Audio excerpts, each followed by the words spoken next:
Liechtenstein is a peculiar case, a unique and interesting country located in a mountain valley between Switzerland and Austria, covering a mere 160 kilometers squared. It's the sixth smallest nation in the world. But what makes this small principality so peculiar isn't its size. Established only 300 years ago by the Holy Roman Emperor, Liechtenstein has experienced many historical events. The Napoleonic Wars, the 1848 revolutions, and Hitler's ascent have all left their imprints on this principality. Interestingly, it was in these mountains that the destiny of Alaska was once influenced. What secrets might you discover if you get beneath the exterior of Europe's final absolute monarchy? Let's see. Liechtenstein is mostly divided between the Rhine Valley, covering almost half of the country, and the Alps.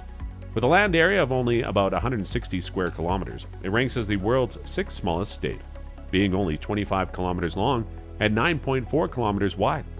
Also being only two doubly landlocked nations globally, meaning it's surrounded entirely by other landlocked countries. And the other doubly landlocked nation is Uzbekistan. It's even tinier than some other countries like the Vatican, Monaco, and San Marino, and the official registered population till now in this small area is around 40,000, with only about 6,000 of them living in Vaduz, the capital. And unlike Monaco, Andorra, and San Marino, which date back to ancient times, Liechtenstein is a newcomer. Formed by the merging of two counties, it only became an independent principality in 1719. The roots of Liechtenstein's existence can be traced back to 15 BC, when the Roman province of Rhaetia was established, covering much of present-day Switzerland, Austria, and southern Germany. However, the area that is now Liechtenstein was not inherently special during Rhaetia's existence. Even after Rhaetia collapsed around 500 AD, the valley that would become Liechtenstein lacked a distinct identity for several hundred more years. In the 13th century, the Holy Roman Empire, a vast collection of mostly Germanic states, absorbed what used to be Rhaetia. In Liechtenstein, the valley was split into two lordships, Vaduz and Schellenberg. Meanwhile, the Habsburg royal family of Vienna sought advisors and found the House of Liechtenstein, who, lacking direct land ownership, couldn't claim princely status. The Vaduz and Schellenberg counties eventually fell into the hands of the Counts of Hohenheims. Facing financial troubles, the Counts put Schellenberg up for sale in 1699. Johann Adam Andreas von Liechtenstein seized the opportunity and acquired Schellenberg. When the Counts of Hohenheims also had to sell Vaduz, he obtained that as well. With the backing of the powerful Habsburgs, who controlled the Holy Roman Emperor role, Johann von Liechtenstein sought and received permission to become a prince.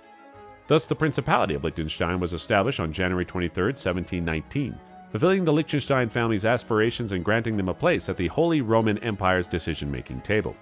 For the people in this newly formed Liechtenstein, the union of Schellenberg and Vaduz unknowingly set the stage for big changes in their history for centuries to come.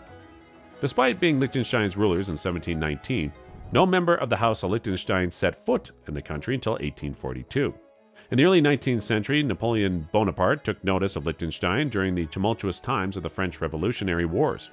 Liechtenstein faced occupations by French troops, but later joined Napoleon's plan, the Confederation of the Rhine, in 1806. In 1831, revolution in Liechtenstein marked a turning point, and the dream of a united liberal Germany during the 1848 revolutions influenced the Principality. Oh, but wait, these dreams were shattered as counter-revolutionary forces gained power. Liechtenstein wasn't doing so great during World War I, and after Austria's collapse in 1918, it entered a customs union with Switzerland. During World War II, Liechtenstein maintained neutrality, and its close ties with Austria led to interesting events, such as an attempted coup by the far right and a failed annexation during the March Crisis of 1938. After the war, Liechtenstein forged a national identity, focusing on stability and wealth.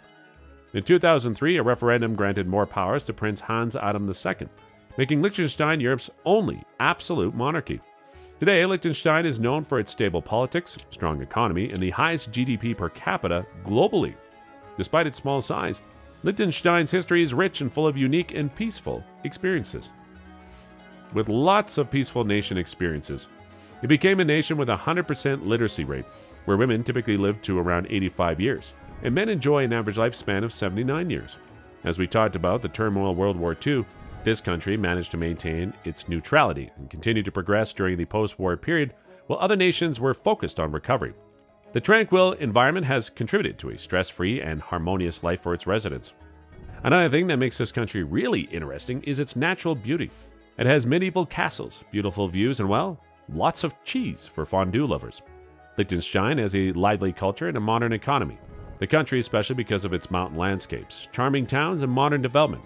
The lower mountain slopes are covered with evergreen forests and alpine flowers, while the snow blankets the bare mountain peaks.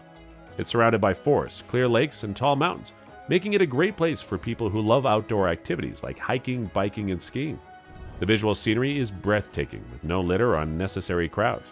It feels like a different planet, offering a tranquil and picturesque environment, and Liechtenstein works hard to keep its natural beauty intact. Cultural and religious ties. When you're a tourist, it's important to understand the local culture and the types of people you'll encounter. In Liechtenstein, you'll likely meet friendly and welcoming individuals. The people in Liechtenstein are known for their easygoing and cheerful nature, commonly described as happy-go-lucky. They hold many beautiful ideas and values, but to talk to them, you need to know German. Especially those over 50 are not known for their fluency in English. Most people in Liechtenstein are Catholic, but there are also some Protestants, people with no religious affiliation, and followers of other religions. A small number of Muslims, mainly immigrants from countries like Bosnia and Herzegovina and Turkey, live there too. The Constitution says that the Catholic Church is the official state religion and gets full protection from the government. However, Liechtenstein also protects people of all religions and sees the religious interests of the people as important. In school, students usually learn about Catholicism or Protestantism as main requirement, but there are exceptions allowed. Religious organizations get tax exemptions from the government, and according to the Pew Research Center, there's not much social conflict over religion in Liechtenstein, and the government doesn't restrict religious practices much. Speaking of the government, what is its political situation? Well, another unique thing about Liechtenstein is its principality, with a semi-constitutional monarchy. The country got its name from German, which in reality means Principality of Liechtenstein. It's like a mix of a kingdom and a democracy. This means that political power is shared between the monarch and an elected parliament, and the prince has to answer to the people, and if he doesn't act right, they can kick him out if they want. The country has a mixed constitution with a two-party system and two minor parties, operating as a representative democracy. The head of state is the Prince of Liechtenstein, who holds significant political powers. The executive power is in his hands at the Cabinet of Liechtenstein, while legislature power is shared between the government and the Landtag, parliament. The judiciary operates independently from the executive and legislative branches. After dealing with government matters, food becomes another important factor that might make you want to stay. The food in Liechtenstein reflects a blend of local and international influences. Liechtenstein's food is a mix of flavors from nearby countries like Switzerland and Austria, plus Central Europe. They love cheese, soups, and use of a lot of milk products from their big dairy industry. Common veggies are greens, potatoes, and cabbage. People often eat beef, chicken, and pork. Meals are usually 3 times a day and tend to be quite formal. Overall, it's a delightful experience. To actually visit and have this delightful experience, you'll have to obtain a visa. Next, let's explore the travel options available for you. The country has several museums and cultural institutions, like the Postage Stamp Museum, the Kunstmuseum Liechtenstein, and the Liechtenstein National Museum. Exploring the many castles and historical landmarks scattered across the landscape offer visitors a deeper insight into the nation's vibrant history and heritage. But Liechtenstein lacks airports or seaports, with a heliport and Balzers mainly catering to tourist rides into the mountains. The country has 4 train stations operated by the Austrian Federal Railway System, but they are only serviced during weekday peak hours. For travel, taking a bus or car is more practical. Taxis are also readily available and can be hailed on the street or reserved in advance. You can enter by driving through various bridge crossings from Switzerland or via Feldkirch, Austria, without encountering border patrols or passport checks. However, if you fancy a passport stamp, you can obtain one at the tourism post office in Vaduz for around 6 to 5 euros. It's a unique keepsake for those wanting a tangible memory of their visit. Liechtenstein is safe and has well-kept roads and clear signage, making driving relatively simple. Yet because of the small size of the nation and the accessibility of most places by public transportation, driving may not always be required. If you choose to drive in Liechtenstein, you may choose from a number of car rental agencies at the airports and in the bigger cities.